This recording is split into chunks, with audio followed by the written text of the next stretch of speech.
All right, thanks for coming, everybody. For those that don't know, this is Michael Jordan, the Bee Whisperer. Mike has just a huge wealth of knowledge on beekeeping, everything beekeeping, including mead making, my favorite part. Uh, and and he's going to be sharing with us anything you want to talk about. I hope you came with questions. There are two buttons at the bottom, a chat and a Q&A if you're joining us live. If you're on the Facebook, you can just type in your comments, the comments there. But just let us know what your questions are, and Michael answer any questions you got, and talk We'll about try. We'll try. So I'm not omnipotent, but I'll try to give the best information that I can without having my vast library that I pull all my information from. That, man, I got all kinds of stuff from all over the world when it comes to bees. In fact, I just did a big thing today. I did a video of my bees landing all over rhubarb. That there's the rhubarb plants growing, and the bees were all over them. And it's not common for bees to be on something that's non-flowering, but I think because I put rhubarb in my beehives, because when you take rhubarb and you grind it up, it turns into an oleic acid. It releases it. It's not like releasing it like you're going to fog or fumigate, but it's a constant release for over a period of time. So if you grind it up and make like a poultice of mush, and you put it at the doorways and you put it underneath the frames, it's constantly releasing this oleic acid, and I think it does preventative mite prevention. But since I'm putting it in the beehives, I think the bees are so used to it, they think that's what they need. So in the mornings, they're coming and getting their water and stuff off the leaves of my rhubarb plant and chewing on the rhubarb and stuff, and I think they're kind of getting used to that rhubarb being in there. I think they might already be doing like a natural treatment of their own, that they're going to start bringing that in there and start doing their own treatment with the rhubarb, because they think it's naturally supposed to be in their hive. So I've been kind of doing that kind of observation. I did some of that videoing today of the bees actually landing in big groups all over the plant. Some are getting the little puddles of water that were resting in the leaves, and some are on the edges like chewing on the leaves. And I just wondered maybe they were getting that for some of their propolis and glue build with some of that in there, so maybe it'll get some inoculation from oleic from some of that. Just a theory, maybe something I'm just trying. Because I don't know everything, but I try a whole bunch of different things, and it seemed to be really cool today to be watching that observation. And I think that's one of the cool things about beekeeping is the observation part, watching them march, watching them bring in the different kinds of pollen, watching the little heads bob in and out of the doorways when they're guarding it and stuff. I think that's one of the cool things about beekeeping is the observation part. So yeah. And so a lot of folks may be new to you. Who are you and where are you? Where am I? I'm lost. No, I'm in Cheyenne, Wyoming.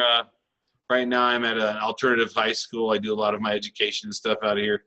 That I work at the alternative high school as the head custodial art instructor. I clean the building and stuff as my income for my insurance, and then I just keep bees for a granola contract, and I sell honey to a granola company.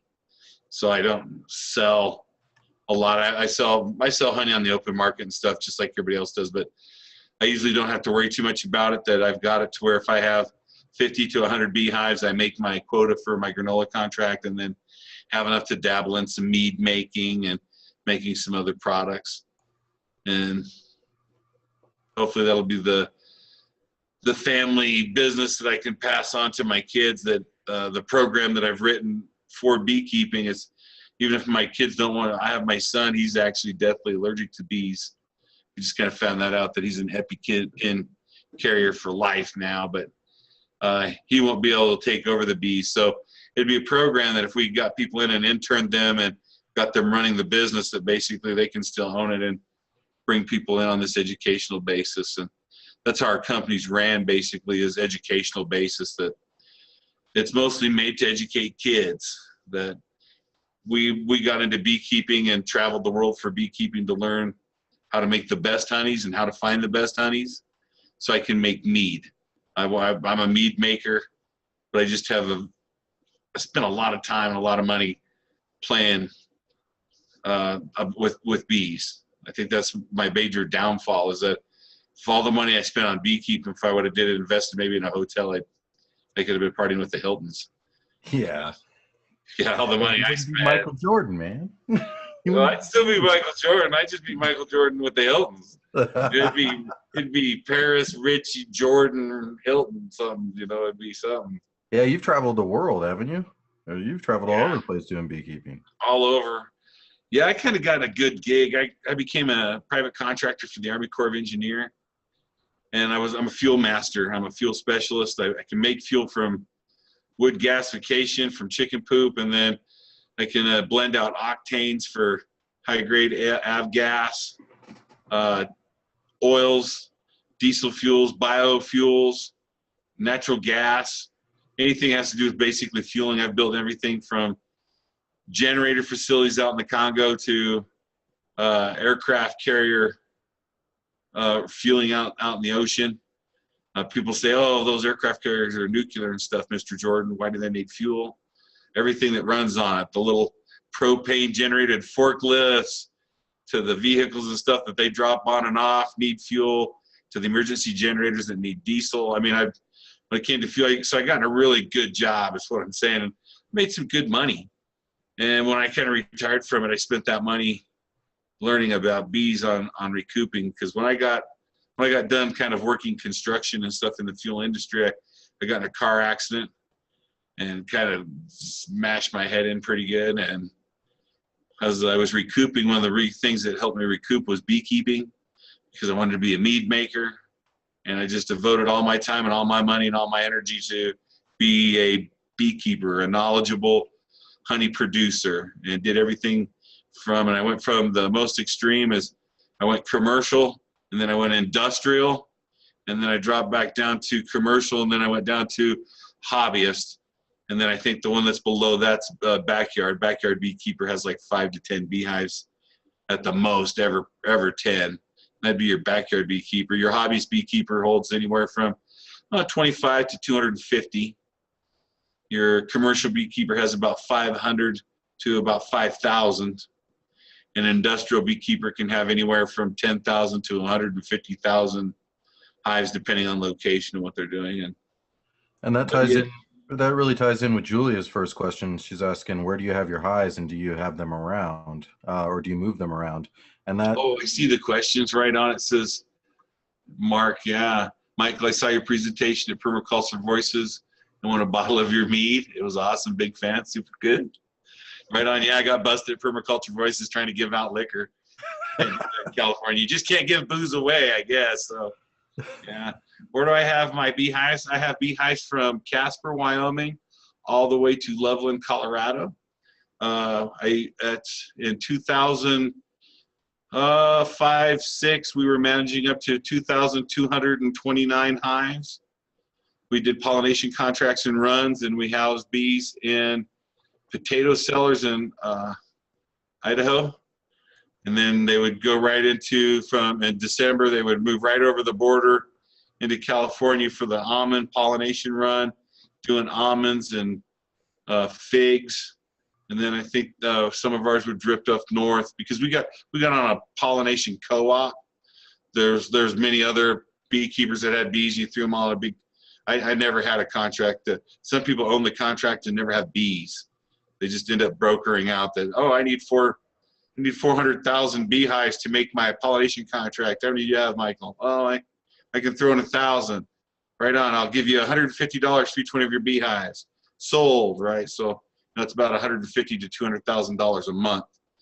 So, when you do pollination contracts, we would move them back and forth up in Washington, did apples, brought them down to the Cloverfield runs, and then wanted to recoup my money. So I took my huge investment and I split the hives all the way down to where we get 1,500 of them to beekeepers in Louisiana after Katrina, and donated those beehives where I could downsize to where it's more manageable for me, because I was getting out of the pollination. Right, I didn't want to. I haven't used Epistan or terramycin in beehives in 7 years now. I'm a treatment-free, or I should say treatment-free. That's a bad statement, because I am using rhubarb leaves as a oleic acid. So I am doing, I believe I'm more of a natural beekeeper, that I don't put any chemicals to keep my bees off the chemical treadmill. So I've went down from that to right now we have 173 beehives that we manage from Casper to Loveland. And we grow up to about 250 to 300. And then I propagate those bees, and then I call certain beekeepers that are interested, because I'm breeding a special type of micro bee. My bees are at about 4.9 millimeter to 5.2. So they've already been starting to be downsized. And I have certain clients that want to just buy the whole hive already manageable for about $600 a pop. So I give them so many, and then somebody will buy 75 of them, and then they'll just take them to Arizona and put them near the Indian reservation, and they're starting businesses and stuff that way. So I've got into more of where I make bees and I do education when I do pollination. So beehives from Casper, Wyoming, all the way to Fort Collins, Colorado, in that area, pollinating peaches and mostly clover. And I mostly just split them for sales and education. Give some to Boys and Girl Scouts and stuff like that. Is there a reason you got out of the commercial side? Did you feel there was a negative vibe there, or just wanted to focus your money on teaching? Maybe in the future I'd be a commercial beekeeper and go with the type of hive that I had invented and go that route. I like working my bees, and when you've got a couple thousand beehives, man, you're looking through boxes and you're looking just for brood rearing and no disease. I lost that aspect of how cool it was to watch them and stuff. When you're doing big, when you throw a vast amount of money, at a beehive, 100 beehives, I can get each beehive at around $300 a hive, and that's with 2 deeps, with bees, full of bees, and that's $300 for a beehive. But when you got when you're talking 1,000 of them at $300 a pop, that's a huge investment. And I'm not there to play with them anymore. I'm there to make sure that they're fed. I make sure that they're getting inoculated so they live, and that they're on the road to the next place that they got to go. And it's not what I got into beekeeping for. I got into really studying the bees and working with like a beekeeper that's got, I got 100 hives, Michael, and we work them over here in this lavender field. We don't really produce much, but we make good lavender honey, and that's probably the lavender honey that I'm going to buy to make some of the meads and stuff that I make and work with. It. I'm working with the Manuka doctor out of New Zealand, because they have a good product of Manuka honey from respectable beekeepers, and I think that's kind of toned down. I want to be more respectable. I'm not saying commercial beekeepers aren't respectable. Some of them are really badass. I mean, to walk through in a field of 1,000 bees and flip beehives all day and not get stung all day and love your job, and it's an art, that's for sure. So like I said, I don't think that's why I've always been on the fence about beekeeping, is that I think there should be less monocropping, but commercial beekeepers are needed to pollinate all the food that we waste, right? It's not the beekeeper's fault that he can pollinate food that you waste. But when you need, 4 million beehives to pollinate the almond fields in California, right, you're just not going to have them sitting there in California. At one time, because of colony collapse disorder, right, we were bringing in beehives all the way from Australia and C-130 planes and dropping them off and having them brought down because we didn't have any bees. We're so short of bees here in the United States, it's not even funny. I mean, it's, what is it? 17% of people that try beekeeping end up being beekeepers. Yeah. So out of 100 people, only 17 of them are actually going to, you could have 100 people. 100 people buy the equipment, 100 people get bees, and after 5 years, only 17% of them are going to are expanding and growing and building apiaries. And after that, most of them, I still got maybe a hive or two. They're not checking them like they used to. They're not being honey producers, and they're not growing the bees to split for sale. They just still have them. And that's why we created our Bees for Me, right? Yeah, that's totally what it is. You know, you kind of look like after that comes into your budgeting, but you know, everybody wants bees. I mean, it's a very popular thing to have bees, but if you can't get stung by them, and if your laws say you can't have them, and you don't really know what you're talking into or getting into, and you don't know where you're going to go with your beekeeping, I think it's very hard for you to get bees. That, well, we got them now. We've learning to manage them. We're hoping to produce a little bit of honey. We're going to put pollinating our field, and you know that's what bees do anyway. But if you don't have a program where eventually you're going to go, well, I got to learn how to make queens because these ones are starting to breed out and these ones are overpopulated and I need to split these hives down. I have found a few swarms. How do I put those in the bee box? I have a few things of hive beetle. How do I start managing those? I mean, those are problems and stuff that are good and some bad. But if you don't have a skill set of where you're managing that, you know, you just basically made an expensive tree, right? You spent $200 to $250 on a beehive. You bought $100 to $150 worth of bees. You got $350 sitting there, and you know we don't really manage them. We don't know what they do. I just know that this year with bees, saw lots of bees, but 2 years ago there was no bees. Well, hell, your bees might have swarmed, and this year a swarm moved in. So I mean, you don't even know. It could be a whole bunch of different things. So they say about 17% of 100. So if you have 100 beekeepers, only 17 of them are actually went from. We started out with 5 hives. We're up to 25 hives now. We're learning to split. Actually, we have a good source for cattail pollen. We're grabbing lots of cattail pollen for a little company that makes cattail pollen pancakes that's local here. So we found our niche, right? And that's kind of that's one of those 17%ers, either going to commercial or a large hobby beekeeper supplying a need of wax and local raw honey for vendors and stuff in the local area for bread baskets or your local ice cream center. Right, that's the growth part. People don't want the growth. Sometimes it's just cool to have them. Yeah, or they feel like they're making a little impact on the world to help with the colony collapse disorder. Let's see, you got a big comment from Jesse here. You want to read it out? Yeah, I just wanted to shout out. I saw you speak at Perma Ethos Fall Festival. Started with 5 nuke hives the next spring. 3 summers later, up to 20 hives now from splits and swarms. Got a couple of 100 pounds of honey last summer. Just started propagating queens this year. Thanks for doing what you do. Awesome. Super good, man. You're one of those 17%ers, right? That has not only gotten bees, but I've gotten bees and I'm looking for some growth. That I told you that, you know, a hobby beekeeper has about that 25 to 250 marker. That it's not only that I've made an investment, I'm looking for my investment now to give a little income. It's like a good stamp collector. Some of my stamps I hoard. They're worth a lot of money, but there's some that I trade in and out for income. I buy 4 or 5 of them. That way, hopefully I can sell 3 of them to recoup my money and negotiate still. So, yeah, you're doing great growth. That's super awesome, man. 20 hives now from splits and stuff. Right on. I'd like to know your 5 nuke system. Or you wonder if you're using increased essentials nuke system of queen rearing and beekeeping. Yeah. And we got Julia here says, I'm a micro beekeeper, only 1 hive. So maybe that'd be a great place to kind of start us out here. Is what advice do you have from going from that backyard beekeeper, the hobbyist beekeeper, and all the way up the chain? We'll starting with the backyard beekeeper.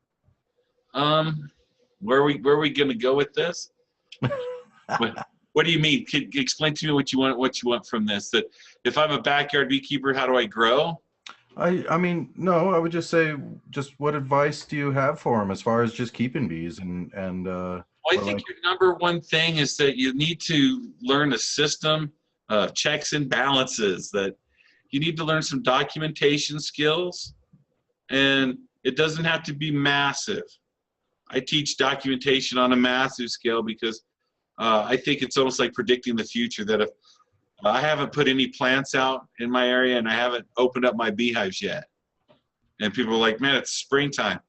I just want to let you know, 2 days ago we had snow and frost. So I already know from documentation and knowing that I shouldn't do anything until after Mother's Day.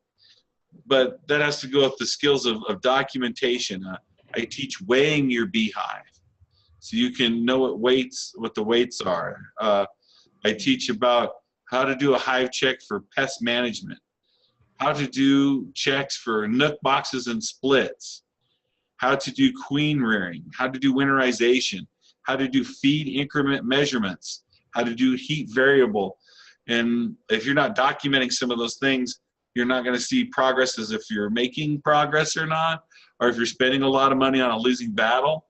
That I know some guys that feed their bees all the time and never produce any honey, but I got bees and they're just in a really bad area, and it's costing them a lot to have a social pet that does nothing for them. They can't really go work them all the time, right? But I mean, they're down in the desert and the bees just barely survive, but they feed them all the time. There's just nothing there for them. There's no food. I mean, it's just sand. So I mean, there's nothing for the bees to within 5 miles of their location. So they have these 3 beehives and they just feed them, and they're hoping that their greenhouses and stuff are getting pollination from them. But I think that their greenhouses are too close to their beehives, but they don't want to listen. So. Well, now, why'd you say 5 miles? How far will a bee travel? And what's a bee travels approximately 2 miles on a constant radius basis for pollination. That's their like work level, right? We try to keep everything within a football field or 100 yards. If you can keep everything within 100 yards, it is a great pollen. I mean, that's why we put them right next to the orchards of almonds, oranges, beans, cucumbers. You put them in segments because they do a circumference. This one does this circle. You want this one to overlap this circle, right? So they'll travel up to 5 miles if they have to. 2 miles is prospective, but for mass pollination and accumulative nectar flow, we try to keep it within 100 yards. Hopefully that's kind of like what we're looking for when it comes to where the bees are going to work. So like Wyoming, you have a 2 mile radius that I register my bees for commercial operation or even hobby operation. That 2 miles from that purchase registration is my nectar flow for my bees. That's their food source. So if you put your bees there and they're not registered, and I get mass differentials in my flows, it's because you've put your bees in and stolen my nectar flow. So 2 miles is regulation in Wyoming, that you can't have your bees within 2 miles of mine because that's their food source. So those are some things that we're looking for when we talk about location. And I'm curious from the audience, how many of you out there are existing beekeepers, and how many haven't touched it or are kind of interested in doing it? We got a question from Barry, and just go ahead and put that in the chat, guys. We'd love to see and read off there. The one before it is, hi, I'm a biologist from Argentina, studying bee population dynamics and behavior in different sabbatical contexts. We just observe them, study them in different conditions, have 18 hives. Super cool. Right, that's how I got my name, the Bee Whisperers. I did some test studies. I was throwing some cell phones. I was getting track cell phones. We were putting them in the beehives, and they'd ring every half hour. One ring every hour. One would ring sporadically throughout the day. And we just found out it's like you living by the L train. Eventually, you get used to the sounds and stuff downtown. They'd propolis them down so they wouldn't vibrate all over the ground a little bit, but didn't hurt their flight patterns, didn't destroy the hives. Yeah, super. If you're studying anything, that's super cool. I'm interested in thinking about studying. That's for sure. That was Maria, by the way. Yeah, that's pretty cool. Barry, it says, can you tell us of other non-pesticide toxins for pests? Hive beetles, moth mites. 5 hives. You mean like for inoculation? Hopefully that's what I'm kind of getting from you here, Barry, is that you're looking for non-pesticide or for toxins for pests. Rhubarb does oleic acid. You grind it up and it makes oleic acid. Stinging nettles does folic acid. If you're really super cool, you can get cow urine that does uric acid. And I know 2 others. You can use orange peel digestant, where you just take your orange peels and keep juicing them to get the oils out of it, and that is citric acid. So, I mean, there's different acids that you can use for different mite control. Uric acid's actually a really super good one. I don't know if you want to be peeing over top of your beehive on your bees or not. I mean, it's going on the brood. It's not going in your honey flow. The bees clean it off. It's I mean, they use it in India, and it's pretty damn effective for beetles and mites. But most of the time, I'm using rhubarb leaf for mine and stinging nettle. Stinging nettle does folic. Wear gloves. Right. So you take that, you grind that up. If you've got a medicine grinder, it's different than a blender for your food items. Same product. Make sure you label it that you're not throwing like tomato leaves and rhubarb leaves in a blender and then using it later to eat. It'll kill you. So one's for mixing your stuff and one's for eating. Please label them as such. Don't be, oh, I've got a blender, I'll just use it. So go to the dollar store, use it to blend up your stinging nettle. Throw in some stinging nettle does folic. Throw in some rhubarb, it does oleic. You mix them together, you put them on the tops of the frames, you put them on the bottoms of the frames. It saturates the hives. It's almost like doing an inoculation. So it works for, for almost any kind of pest. To eliminate a lot of your pest is to eliminate the problems that makes them. Most of your hive beetles are found underneath the inner cover. Put on a quilting box and use muslin cloth. Remove the inner cover. Solve the problem. Wax moth, right? When you're pulling out the wax moth frames and stuff, make sure they're in direct sun. Kills the larva for the moth. You can also put a light and a bug zapper over top of your beehives.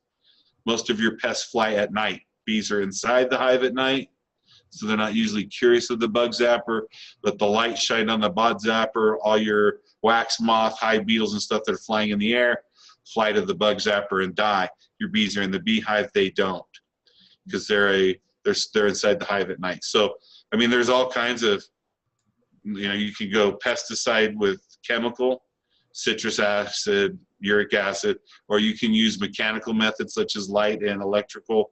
And those are non-chemical methods. So there's some different things for you. I have. Go ahead. You see the Q&A? If you hit that Q&A button, you have a question for Michelle. Okay. Q&A question for Michelle Schultz.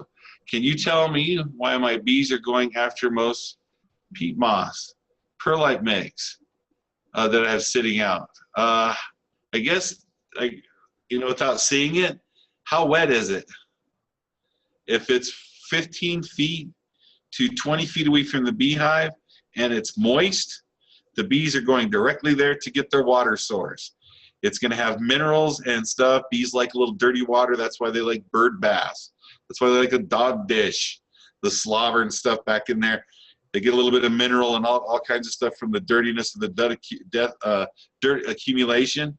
So it just depends on how moist it is, and it also depends how old it is. If you're growing kind of a moss area, something like that, I would say that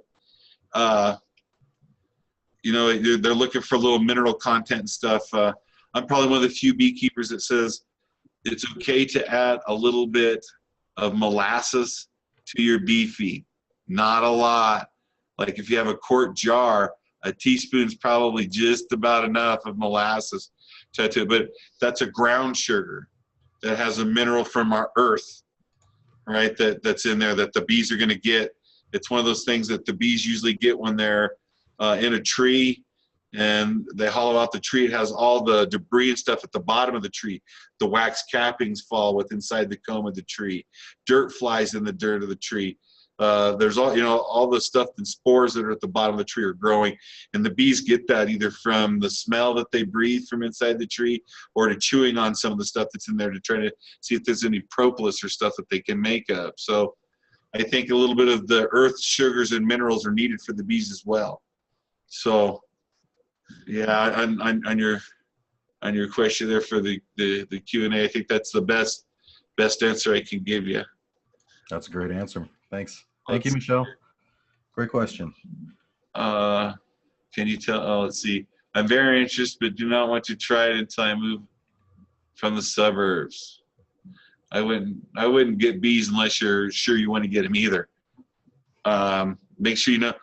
Take our beekeeping course that you got. See if you need to track down your laws. I mean, that's the number one thing. Is the reason we put that first one out was just to see the interest of what people had. And believe it or not, some people that actually took that course wrote us back and said, I'm not getting bees. Right? Because after they took that, they were like, well, I don't know if I want to get stung after seeing kind of what can happen. So, you know, or our laws were just too strict for us to do stuff, or I just don't want to make the investment. Once I kind of saw what was going on and how other beekeepers are doing, so I think you need to really learn your laws and stuff. So if you're moving somewhere, really think about getting bees after you've tried some other things. Just to be honest, because it's, like I said, documentation, checking your beehives every 9 to 11 days, that stuff becomes time consuming. I'm running 20 hives supplied with a microbrew with honey. Yeah, awesome. Super cool, man. See, you found the niche that I found. It's not that I buy the honey and I produce the honey and I sell it to a buyer, right? And that buyer is like Subi Honey or Baskin Co-op or something like that. That you found, like I sell to a granola company, right? So that's super cool, right? So you found out on 20 hives, you found a supplemental income. I like to know what your income was, right? Because I try to make about around $30,000 a year on 50 hives, just trying to produce it for the granola company. So I try to just keep 50 hives that could produce, each hive I have producing 30 pounds of honey. So that's just to kind of show you that to make my granola contract of 1,500 pounds is what I'm trying to average out. So I'd like to see what you're producing for your microbrew with honey, and if you get a chance, you should send me a beer. Right, that'd be super cool. I'd be into that. Let's see here. Maria says, great. Thank you for the question. Yeah. My husband and I just bought 3 nukes and replaced our 3 hives we lost over winter. Hopefully you kept the comb, and you take a shot vac and a McDonald's straw, and you kind of go through that comb, and anything that you see that has like dead butts or bees in it, you just kind of suck it out real quick with that shot vac and straw and clean up that comb. And then when you put the bees and stuff in there, they'll clean that comb and the queen can start laying, and they don't have to build comb, and you've already got pre-made comb. Those are called dead outs. Yeah, try to save those. I know some beekeepers are going to say, well, you can just put them in and the bees will clean it out. But why would I want to have my bees spend their time working when I can have them producing? That's another thing that I try to teach, is that I want more bees out in the field than I want inside the beehive. So I don't have big openings on my beehive, because that holds a lot of bees for guarding it. As small openings, just like in nature, it's a hole in a tree, not a big long slit. The reason is because 4 or 5 bees can guard the entrance. More bees can be out in the field, less in the hive. Airflow and temperature. So yeah, so those are some management skill things. But yeah, if you're replacing with nooks, you put your nooks in and then try to put in some other comb. Let them clean it all up and let them get going, and you'll produce that hive a lot faster. Sorry I lost your bees. The beekeeping course actually that's coming out, cool way to introduce this. We're going to be releasing the next part of this BeeDC course, and that way everybody's in the same time frame of what's going on. Is here in the fall, we're going to be releasing the course about winterization. And we're going to talk about making bee feeds. We're going to talk about how to insulate and wrap your beehives. We're going to talk about heating elements. We're going to talk about quilting boxes, how to do winter checks, right? So we're going to do a whole thing about winterization of your hive. Man, I've had huge success rates by spending a little extra time making sure the hives are insulated. Tons of feed, But if the bees aren't warm enough to eat, they'll starve themselves out. Good, strong, hardy hive kept them warm, opened them up, all dead because all the food was gone because they were too warm and I didn't have enough food. So, I mean, there's certain things using a temperature gun, weighing your beehives. Yeah, so overwintering is a good thing, and that's one of the programs we're going to be bringing out probably here in the fall, is winterization to get people ready to, if you've got bees and you've got into them, how to get them ready so that way next year we can start with introduction with the beekeeping of Beekeeping 101. And we're going to be doing like 5 or 6 more of these before that course is released. So make sure you get in on those, and then here soon, maybe in the next one or one after, we'll have an early registration link for you guys if you're interested in joining in on that. Yeah, hopefully you got the one just before this, and that was a site setup, right? Which is part of that BeeDC course, is that it talks about how you set up your hives, what hive stands you're looking for, what orientation to the sun do they have, what are you looking for egress methods, everything to making remote watering stations so your bees aren't feeding in the neighbor's pool. I mean, so yeah, hopefully you caught that one. This one right here, we're going to try to see what kind of interest of what other people have to start including stuff in the program. But in fall, we're going to release the program where you winterize your hives, and then we bring out the spring. We're going to take you to a bee company, and you get to see where the bee packages are actually made and how they make bee packages. You get to see us install them. We install them in top bar hives as well as Langstroth's hives. So, I mean, we've got a lot of filming that we've done, and we've gone over some stuff. We even broke down some stuff that we think you need, because budgeting is a huge thing. So, yeah, there's some things that we're going to be working out with that when it comes to the program. Yeah, I think I'm over 200 hours of video that we're having to edit down so there's a ton of information coming out, and it's all part of the BeeDC. So the first part of the BeeDC is Our Bees for Me, and that's what's out now at learn.permethos.com. If you want to get in on that, we're also going to be giving discounts. If you're in Our Bees for Me, you're ready to continue, you're getting a discount on the next section, and that's coming out this fall. Yeah, that was for the growing interest, and thanks for getting that. And you guys are going to be receiving props for it. And we're hoping that people try to get on the ground level here by getting on with Paul Wheaton's. He just did his Kickstarter for his PDC course that they were doing online, and he took our Bees for Me course as part of one of the things that if you got on his Kickstarter, you got that package for free.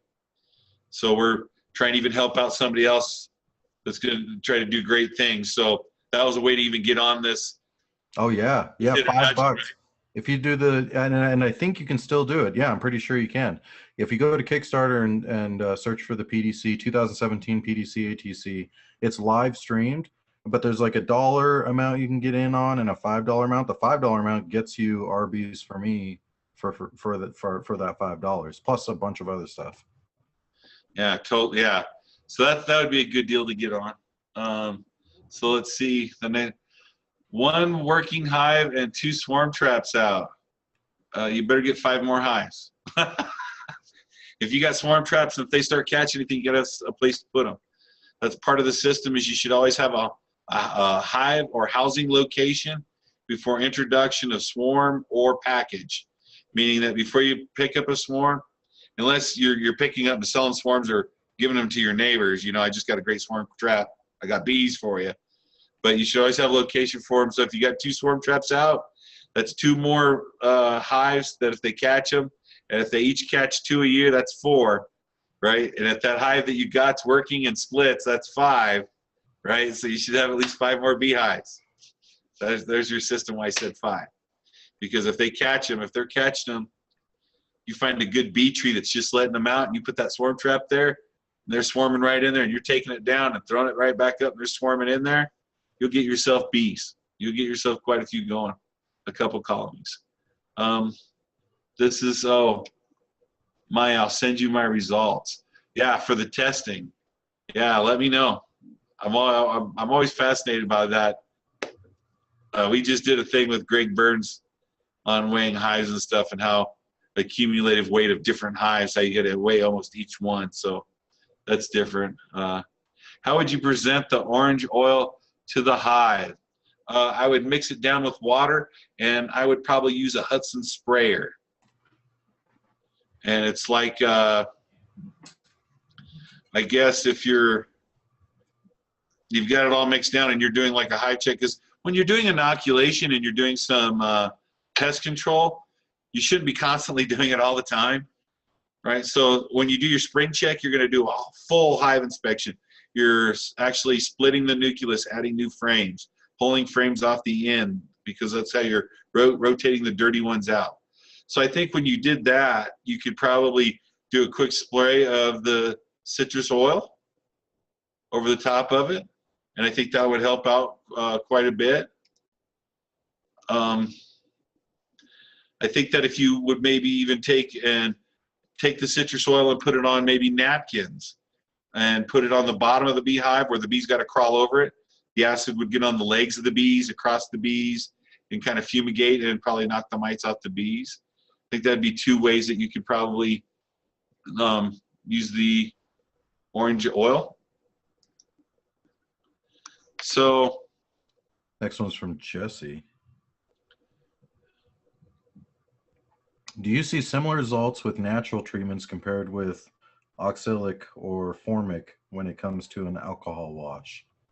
These methods sound super interesting, cheaper, and far better for the bees, but you are the only person I've ever heard doing it. Oh man, oleic acid is the largest mite killer in Europe. They've been using it to kill mites since 2006. It's a natural. There's oleic in spinach. There's oleic in rhubarb leaves. A lot of your foods that are bitter taste have oleic acid in them. So, I mean, but it's been around. I'm using it more preventative. But if I'm putting the rhubarb pulpus in the bottom of it with some stinging nettle, it's more preventative.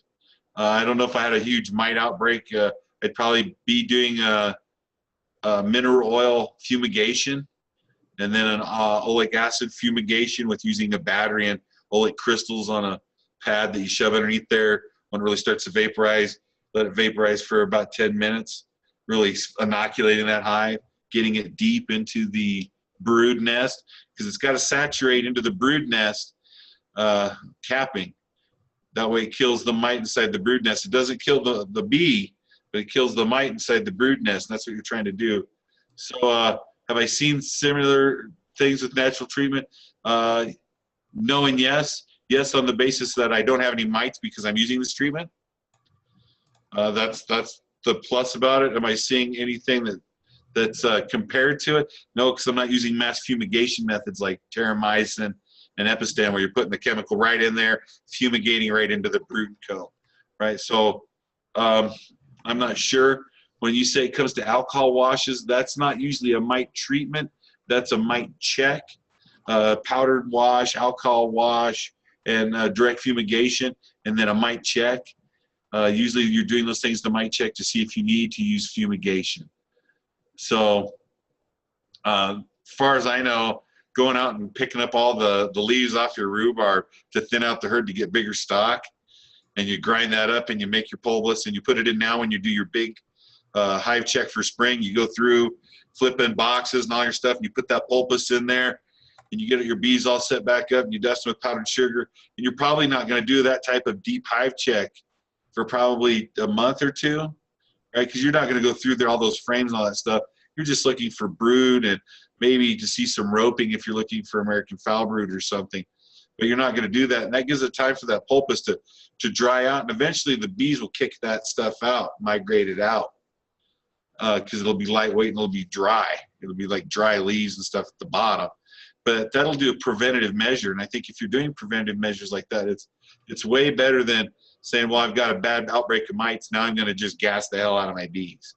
So I think it is cheaper, and I think there's actually quite a lot of people doing it. And in fact, my article that I've turned in for Bayer Corporation, they're the ones that say yes, that oleic acid by Plant Life works on preventative maintenance on mice, but we suggest that you use our bug inoculant of oleic acid to really kill the pests and stuff in the beehives. They want you to buy their product because they're saying, yes, it is too a natural product, but they're not saying don't put rhubarb in your beehive because it does work. So yeah, that's one method. I'm going to take the Q&A down here. Let's see what this one is here. What kind of locations should we look for capturing swarms? Okay, swarm location. If you know anybody that has bees and you don't know if they're splitting their hives or they constantly have bees that are swarming, there's a good place for them. Another good thing is to get on like a swarm page. Sometimes your Department of Agriculture has one. Sometimes there's groups or beekeeping groups that you can get on one, and you put a map of your city. And when you put your map of your city, if you find out like on Craigslist or at the bee meeting there was a swarm call on 15th and Elm, put a little tag there, even if you did not get it, right? But put a marker there. The ones that you are getting, that you're pulling out of the trees or getting off the side of someone's car, or you're even maybe doing a removal, you're still marking them on this board, and eventually you're going to see, like, here's Cheyenne, Wyoming, and right here I get a lot of hits for swarm calls. There's either a bee tree or a bad apiary. I'm going to put my swarm traps there, right? And now no one's getting any swarm calls because I've got traps in the location, and I'm directly feeding the bee trees the swarm traps. So the bees go right out into my swarm traps. And you can start marking and evaluating down and putting bee traps in strategic locations. You can do what they call bee tracking. And what bee tracking is you catch a bee and you put a little dot of super glue right here on its haunch behind its wings where it can't grab, just a little dot of super glue, and you put a 9-inch long red dyed dental floss. So you take a strip of 9-inch long red dental floss, glue it right there, you let the bee go and it streams off and it heads to the direction of its beehive. You do that with a couple bees, eventually you'll get a location where you need to start looking in that location because there's beehives there. And put a swarm trap in that area. That's a bee tracking, and you can do that by finding bees and watching their location. And the little dental floss area in the back gets the bees going in the direction because you see the streamer, and they'll go about 20 yards, 30 yards before they land to start trying to take it off. And that's where you release another bee, and eventually you'll get it down to where you're within 20 to 30 feet of where a bee tree might be. So that's where I would put swarm traps, is either track bees or cumulative swarm tracking with pins of your city, or just finding apiaries or trees that you find them and then setting traps there, because those are always accumulative bees of wealth. I have to drop off, but I was hoping to hear if there's another course coming. Thank you, looking forward. Yeah, there's more courses for Permaethos coming, and I've been traveling all over right here lately of doing bee courses. So we're getting it more streamlined, that of cost efficiency and stuff, of getting certain programs to people that want them for their apiaries. And what they're doing is, if you want a course at your apiary, here's a good example. Danielle Freeman is looking to make his own Colorado breed of bees. So I've been working with him basically on building an apiary to colonize where he's going to make his own line of Rocky Mountain bees that are going to be hardy. And that's what he's looking to do. So the courses that are inclined for him are queen rearing, how to winterize your bees, different types of bee feed, how to do increasing essentials of building populations in small growth hives. So if you want to take some of those courses, you'd be looking for courses down there at Callahan, Colorado, because he's paying for me to come to teach him that and to help pay for my trip there that he's paying. He charges a fee for people to come. He feeds them dinner. He feeds them breakfast. He feeds them mead. They come and they learn the same course that he gets, and you're basically helping him pay. And most of my courses are less than 20 people, because if you're coming, I want you to be able to suit up and hands-on. We teach EDGE method of education, which I think is super cool. We educate, we demonstrate it to you, then we go for it, and then we evaluate it. So what we do is we take a book, we sit down, and people say, "Oh, get a good beekeeping book." Well, you read it, but how do you use that book? So we sit down, and with some of the books that we write down, is we educate you. And like here's one of the books. So this is out of winter and starting anew. Right, so this is one of the courses, right? It's a pretty thick book, right? So we sit down and we spend, 2 to 3 hours of going through this book of like the laws, how you find your laws and stuff. Or if we're doing queen rearing, we go right into like, when do you know it's time to start raising queens? Well, do you have drones? Because if you don't have drones, queens can't get bred, right? So I mean, we go right into going through a book and talking about it and how you're going to pull your information out of this book. Like in the book, it says, this is how you build nook boxes and stuff. Well, when do I build those? Right? So when we break down the book and show you how to use it. And how we break down the book is that we demonstrate it to you. So how are we going to graft queens? Well, we read about it. We talked about it. They got to be less than 3 days old, right? So but now we're going to sit down and we take some lentil and we cut the lentils in half after they've been boiled. So they're soft little white. They look like bee larvae. And we practice grafting bee larvae. So now you educated and now we demonstrated it. You weren't at a live session yet, but you're getting to see how the principles work and how you're going to use the book. Now we're going to go for it. So now we go out to a bee yard and you're going to see me graft. And once I graft a few, you guys are all going to sit down and you're going to graft a few for hands-on training. We read about it, we demonstrated it, we went for it. When it's all said and done, we evaluate what we learned in the class. That's edge. Right on the edge of you doing almost everything yourself with a beekeeper, with a mentorship of hands-on training and walking away with a book that you can go back and say, this is what we read, this is how we applied it, this is what I learned. And I think that type of educational principle really drills home on people getting it the first time. Because now they have something they can go home and use reference, as well as they got hands-on and they could see their failures, or even the failures of the whole class at one time, right? How we all botched it, because that happens. I think that all learns. So when it comes to classes, we've got Perma Ethos that comes on. You can catch them. I teach at the University of Wyoming's Bee College. So there's a lot of classes that we do. It just depends on what you're willing to what you're willing to spend for a bee course. And when I say that, it sounds crappy. What are you going to spend on a bee course? And I'm going to give you an example. Montana's journeyman level beekeeping course is $431. It's basically 32 hours of beekeeping, which is 3 to 5 hours a week for 8 weeks. So you're looking for an average of 2 months of your time. You're going to be spending 3 to 5 hours a week. And it's going to cost you roughly $430, and that's without the credited course. Because the credited course is $565. And that's just the journeyman level beekeeping, right? That's basic introduction, like bee anatomy, nosema, queen propagation, mites, making splits, honey extraction, the anatomical correctness of a beehive. So, I mean, these are all just basic stuff, but that's almost $500 that you're going to spend for journeyman.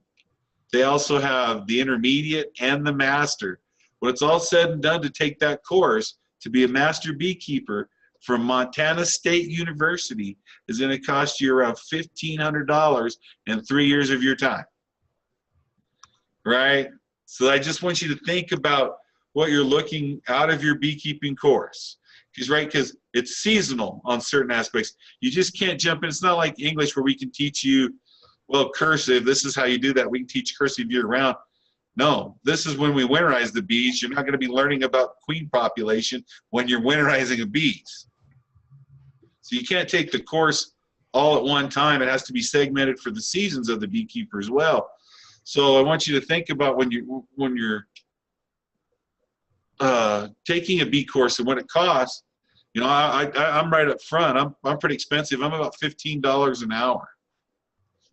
Right, so if you were there together for the day, that's $150 for 10 hours of hanging out with me for a day is $150. Of course, I mean, we feed you lunch and we do some pretty cool stuff. You know, we have raffles and stuff. But I mean, if you would go to a college, they're not going to give you a raffle ticket to win a meat horn. right? You're not going to sit down and eat jambalaya or Viking stew or have biscuits and gravy in the morning at your college course, right? You're going to log in and you paid this guy to perform, and you don't really get the hands-on training that I think that you get when we teach. So I just wanted to throw that out there, that this is, I mean, this is your beekeeping design course. This is the book that you guys are learning from. I mean, that's the book. 2 pages, number 12, what do they call it? Double spaced, LIM or whatever they're using now, the kids at the college or high school for essays. So I mean, it's a huge book. I mean, there's several modules that go through the whole thing. And like I said, the first module that's coming out will be towards the end of this year, but it's winterizing your beehive. So yeah, if you want courses, we can do all kinds of courses. All right, we got one from Jim. Oh, Jim, this is the guy that was doing the beer stuff. He says, making $20,000 in Canada, can produce enough honey with 14 hives for the brewery and family. Loving the bees, so the split swarms have been kept well. Working on the winter loss and learning when to open in spring. In a valley with a number of small CSA producers and homesteaders who are happy to have a couple of hives dropped in the yard. A small blueberry field has 6 hives, stay there year-round and make 6,000 on pollination every other year. Not sure I can send a beer to the U.S. Super cool. Way to diversify too, man. Right? Different locations. You're not just going for pecans. Super good, man. Yeah, that's pretty spicy. 20,000, man, that's awesome, right? That's working something that you like for an income. I don't know what else you do. Like I said, I'm a custodian at an alternative high school, which is really cool because I get to use the school to teach kids, because they don't want kids to go to college. They want kids to get hands-on training here. So we teach them anything from hospitality to where you can go work on a cruise line ship, the Luxor Hotel at Las Vegas, right, to welding, machinery, culinary art skills. We do things with Skills USA with Roe, right, because he's a big Skills USA guy. So we try to get kids into jobs more than we do anything else. So when you're talking 20 grand, just think if you had a job that you really like. And I'm sure, like sometimes you're really putting a lot of time in. And I'm sure that there's some weeks, man, that you're sitting at home reading a book because you're working for yourself. If you had 2 jobs making 20 grand a year, that's $40,000 liking what you do and spending more time with your family. That's why I got out of the petroleum industries, because I was never home. I was somewhere in the world and I was never home. So $180,000 a year to making $60,000 a year is half the thing when I'm home and I'm enjoying what I do. So there's some differences in that. So yeah, really big kudos of you of selling honey to a beer company in Canada, right? When you sit down, Skull, have one for me, man. I'm big fan of any type of ale or mead from honey. It says, are you using water to extract the oil from the orange peel or some other solvent? Mostly I'm juicing the orange peels, and then I'm letting them set, letting the evaporation happen, leaving back a more heavy concentrate, which then again I'm going to use water to mix the oil back down to spray and dissipate it into the hive for inoculation. Hopefully that helps you on the orange peel to making the citric acid. All right, we got one more comment and time is up. So Maria says, I just pledged to Paul Wheaton's Kickstarter for the full bundle. Can't wait to be for the bee course. Love to do one live someday. Also, Michael, you inspire. Well, I'm glad. I want to, right? Remember, there's always my favorite saying, right, is that once you really learn what it takes to be a beekeeper and you see how hard it is for a guy to go out and work in the hot sun and the sweat running down into his eyes and it's burning him and he can't itch him because if he takes the veil off, he gets the shit stung out of him, right? And you're out there and you're watching him do this, and he comes back and he says, a teardrop was made by AB. This is over 10,000 teardrops from my bees for you today, right? I think you find a beekeeper that you really respect, you'll buy his honey, and you're going to taste sunshine, right? We make meads, and we make them from avocado honey to manuka to periwinkle, right? And every one of them, for its raw honey, you can tell if the beekeeper's doing good. You taste sunshine. You can taste the life and stuff inside that honey. And I think that's a really good thing that you want to do. So buy your honey from a beekeeper you respect, most definitely. And you should buy it from somebody that's not looking to sell it on every shelf in the world, because that means he's managing a small amount of beehives that's manageable for him.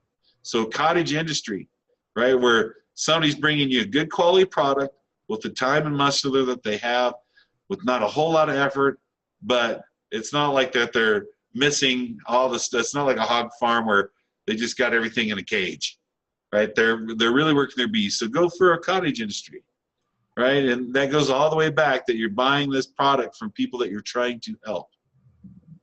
And you should help your fellow man, right? Every time, right? Because it takes nothing, man, to give a handout. It's the handout that kills us. But it's okay to help somebody up in their darkest hour of need.